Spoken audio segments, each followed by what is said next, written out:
আসসালামু আলাইকুম, আশা করছি ভালো আছো। আজকে আমরা আলোচনা করব সুদান গণহত্যা নিয়ে। তো অনেকে আবার জিজ্ঞেস করবে যে সুদান গণহত্যা পরীক্ষা আসবে কিনা। কি আসবে কি আসবে না তা তো আমরা জানি না। সম্ভাব্য যত জায়গায় আসার সুযোগ আছে সব কিছু আমাদের প্রিপারেশন নিয়ে রাখা ভালো। তো সুদান গণহত্যা অনেক জটিল একটা টপিক। আমি যখন প্রথমবার পড়তে গেছি বা বিষয়টা সম্পর্কে জানতে গেছি তখন কুল কিনারা করে পাচ্ছিলাম না যে কার সাথে কার যুদ্ধ হচ্ছে, এটাই বুঝি না। তো এখানে সুদান গণহত্যা, তার আগে বলে রাখি সুদান নামে পৃথিবীতে দুইটা দেশ আছে, একটা সুদান আর একটা সাউথ সুদান, মানে দক্ষিণ সুদান। এই দুইটা দেশ গৃহযুদ্ধের মাধ্যমে 2011 সালে আলাদা হয়েছে। এটা তোমার পরীক্ষার জন্য লাগবে না। তো সুদানের মধ্যে একটা পশ্চিম সাইডে একটা এলাকা আছে, যেমন ঢাকার মধ্যে মানে বাংলাদেশ যদি একটা দেশ হয় তাহলে তার মধ্যে রাজশাহী একটা এলাকা, চিটাগাং একটা এলাকা, এরকমভাবে দারফুর হচ্ছে সুদানের একটা এলাকা। তো এই এলাকার মধ্যে দুইটা দলের মধ্যে যুদ্ধ হয়, একটা হচ্ছে এসএএফ আর আরেকটা হলো আরএসএফ।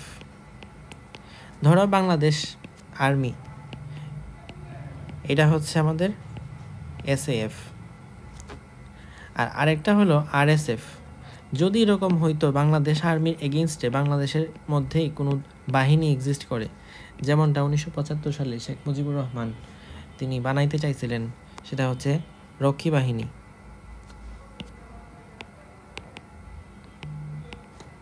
রক্ষী বাহিনী থিওরি যদি সাকসেসফুল হইতো তাহলে এরকম কিছু আরএসএফ টাইপ কিছু তৈরি হইতে পারতো।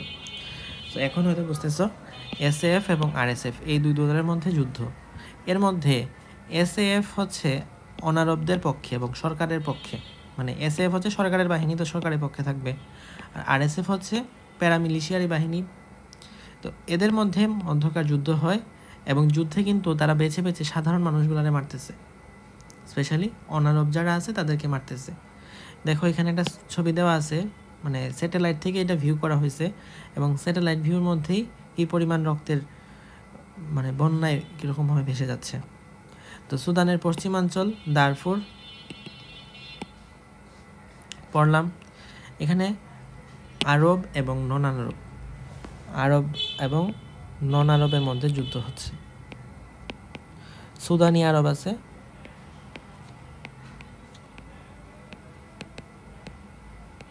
তো এখানে আরব যারা আছে সুদানি, এরা হচ্ছে আরএসএফ, আর এসএএফ হলো নন আরবদের পক্ষে। প্রধান আফ্রিকান নৃগোষ্ঠী সেটা হচ্ছে ফুর, মাসালিদ এবং জাঘাওয়া, এরা হলো নন আরব আফ্রিকান গোষ্ঠী, ঠিক আছে।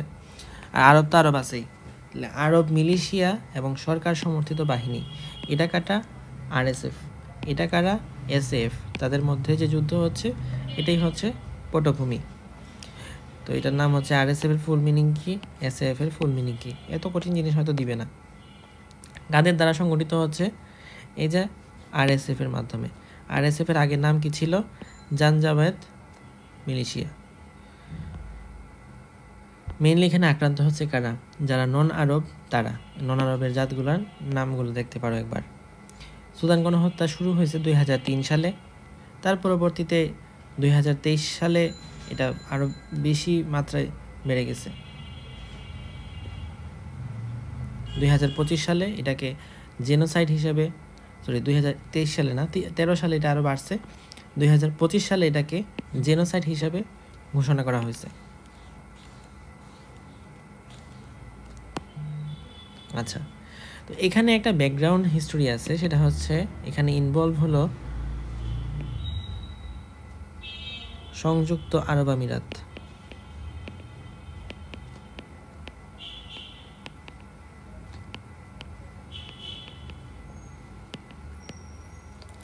এরকমটা তো দেখছো, সংযুক্ত আরব আমিরাত রাস্তাঘাটে যদি মানে তুমি যদি ভিডিওতেও দেখো বা কোন যদি সৌদি এই দেশে গিয়ে থাকো, তাহলে এদের দেশে এত পরিমাণ স্বর্ণ, কিন্তু এদের কিন্তু কোনো ধরনের গোল্ড মাইন নাই। তারপরও এদের মধ্যে এত স্বর্ণ, মানে এত প্রাচুর্যতা কেন আসছে? কারণ হইল এই সংযুক্ত আরব আমিরাতের সাথে সংযুক্ত আরব আমিরাত পৃষ্ঠপোষকতা দিয়ে রাখছে আরএসএফকে। আরএসএফ এত অস্ত্র কই পায়? সংযুক্ত আরব আমিরাত থেকে পায়। এবং আরএসএফকে তারা চাচ্ছে শাসন ক্ষমতায় নিয়ে যাইতে, বিনিময়ে সংযুক্ত আরব আমিরাত কী পাবে? বিনিময়ে সংযুক্ত আরব আমিরাত এই যে সুদানের মধ্যে অসংখ্য অগণিত স্বর্ণ আছে, সেই স্বর্ণের খনিটাকে সংযুক্ত আরব আমিরাত নিয়ে নিতে যাচ্ছে, যেটাকে আমরা দুবাই বলি আর কি। তো এরা হচ্ছে নিয়ে নিতে যাচ্ছে এবং নিতেছে, মানে প্রতিনিয়ত নিয়েই সংযুক্ত আরব আমিরাত এরকম হয়েছে।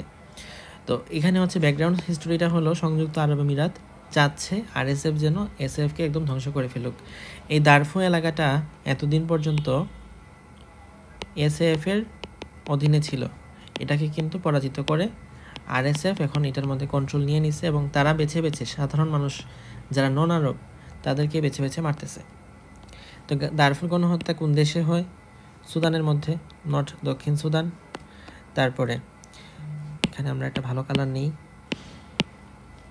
দারফুর গণহত্যার সময় মূলত কোন নির্দিষ্টকে লক্ষ্যবস্তু করা হয়?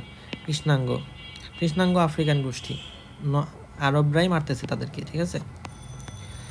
আরএসএফ কোন কুখ্যাত বাহিনী থেকে উদ্ভূত? জাঞ্জাবাদ। দারফুরে সংঘর্ষ তীব্র আকারে বাড়ছে কমে 2003 সালে। দারফুরে গণহত্যার প্রধান কারণ কোনটি?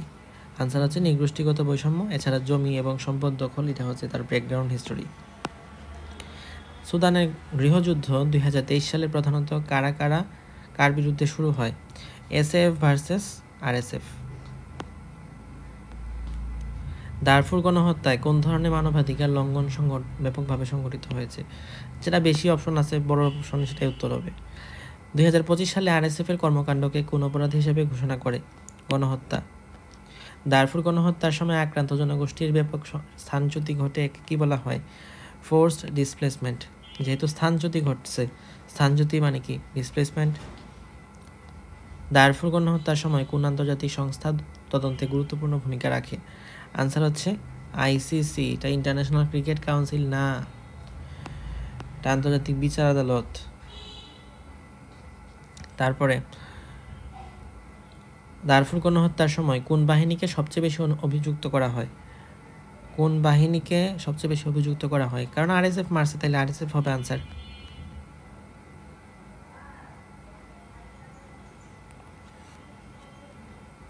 ওকে। তারপরে জাঞ্জাবাদ মিলিশিয়ার প্রধান কৌশল কি ছিল?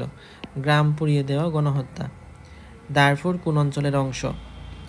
এখানে আনসার হবে পশ্চিম সুদান, আগেও বলছিলাম পশ্চিম দিকে অবস্থিত। দারফুর গণহত্যা আন্তর্জাতিকভাবে কোন ধরনের অপরাধ হিসেবে স্বীকৃত? অপশন আছে war crime, crime against humanity, genocide. এখান থেকে তুমি কি দিবা? সবগুলোই দেওয়া উচিত, 2-3টাই তো হয়। দারফুর গণহত্যার অন্যতম কারণ কি ছিল? সম্পদ ও ভূমি নিয়ে প্রতিযোগিতা। এসএফ এর ফুল মিনিং কি? Sudanese armed force.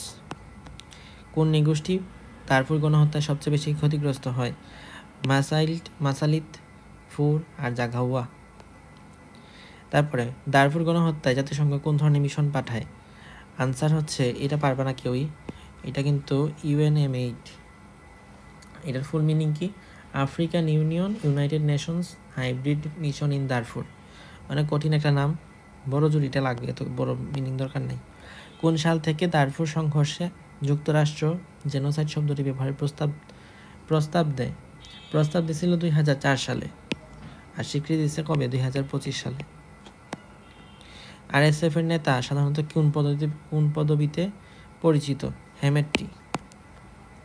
দারফুর গণহত্যায় আন্তর্জাতিকভাবে কোন দেশকে কখনো কখনো সমর্থনদাতা হিসেবে অভিযুক্ত করা হয়?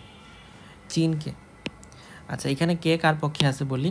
রাশিয়া আগে ছিল আরএসএফ এর পক্ষে, পরবর্তীতে এরা এখন এসএফ এর পক্ষে চলে আসছে। রাশিয়া, সৌদি আরব, তুরস্ক, এই দেশগুলো এখন এসএফ এর পক্ষে। আর আরএসএফ এর পক্ষে এত আছেই সংযুক্ত আরব আমিরাত, সাথে সুদানের আশেপাশের যে দেশগুলা, চাঁদ, ইথিওপিয়া, এসব দেশ আরএসএফ এর পক্ষে। দারফুর সংঘর্ষে কোন ব্রডার কনফ্লিক্টের অংশ? আরব স্প্রিং না, আরব বসন্ত এটার অংশ না। গ্লোবাল ওয়ার অন টেরর, এখানে কোনো বৈশ্বিক হত্যা হচ্ছে না, বৈশ্বিক যুদ্ধ হচ্ছে না। সুদানি সিভিল ওয়ার, সোমালি কেন হবে? সুদানি তো হবে। আনসার হচ্ছে C. So that's all for Sudan গণহত্যা। অনেক ডিটেলসই আশা করি, এত ডিটেলসও লাগবে না তোমাদের সব কিছু। তবে এর বাইরে তোমাদের আলাদা করে নতুন করে কিছু জানার প্রয়োজন পড়বে না ইনশাল্লাহ। কোর্স ডিটেলস কমেন্টে দেওয়া আছে,